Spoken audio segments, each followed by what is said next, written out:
Stanza 3. Into the starlight, rushing in spray, happy at midnight, happy by day. Poet कहता है कि fountain मतलब फव्वारा, इनटू द स्टारलाइट तारों की रोशनी में, रशिंग तेजी से भागते हुए, इन स्प्रे होता है शॉवर्स मतलब फुहारे, तेजी से भागते हुए फुहारे छोड़ता है।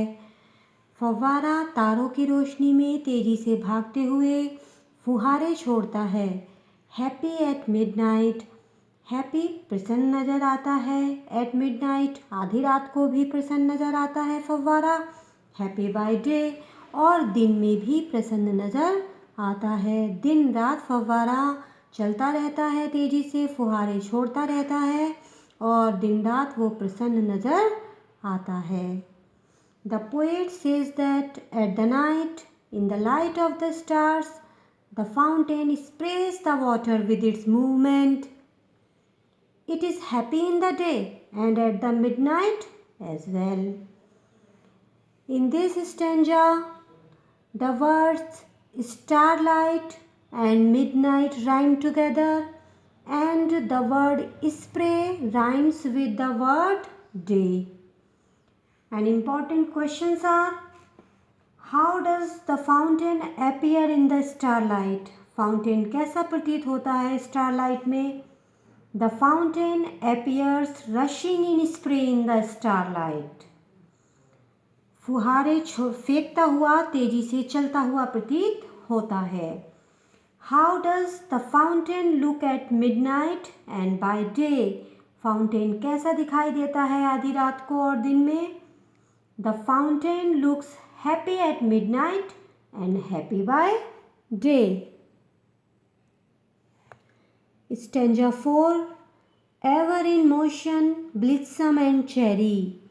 इस स्टेंजा में पोएट फाउंटेन की क्वालिटीज़ बताते हैं कि फाउंटेन जो है एवर मीन्स ऑलवेज, हमेशा, इन मोशन गति में रहता है। फव्वारा हमेशा गति में रहता है। ब्लिथसम मीन्स हैप्पी, खुश, हमेशा खुश रहता है। चेयरी मीन्स चेयरफुल, हमेशा प्रसन्नचित रहता है। स्टिल मीन्स ऑलवेज, हमेशा क्लाइंबिंग, चढ़ते हुए। हेवनवर्ड स्वर्ग की ओर मतलब आकाश की ओर, हमेशा ऊपर की ओर फाउंटेन चढ़ता रहता है।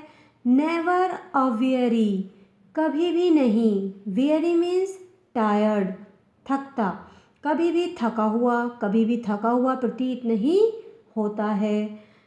फाउंटेन हमेशा गति में रहता है, हमेशा प्रसन्न रहता है, खुश रहता है, हमेशा ऊपर की ओर चढ़ता हुआ प्रतीत होता है और कभी भी थका हुआ प्रतीत नहीं होता। The poet says that the fountain remains always in motion happily. It always seems to be moving upwards without the feeling of tiredness. It means it always continues its work. It never gets tired of its work.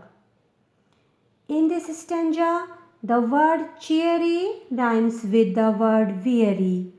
And important questions are: why has the fountain been called ever in motion? Fountain को हमेशा गति में क्यों कहा है? The fountain has been called ever in motion because it is always in motion and is never tired. क्योंकि यह हमेशा गति में है और कभी भी नहीं थकता है। Next, what qualities of the fountain are described in this stanza? क्या क्या क्वालिटीज़ फाउंटेन की यहाँ बताई गई हैं इस स्टेंजा में? तो the fountain is always in motion. First of all, the fountain is always in motion. It is always happy and cheerful, and it always climbs heavenward, and it is never tired. एक question और बनता है इसमें: What lesson does the poet want to give us in the above stanza? क्या उपदेश poet हमें देना चाहते हैं इस स्टैंजा में?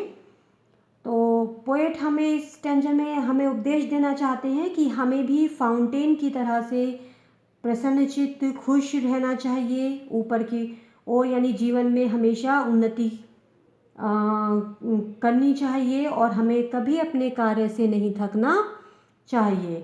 The poet wants to give us lesson that we should always be in motion, we should be happy, cheerful and progressive, and we should never be tired of our work.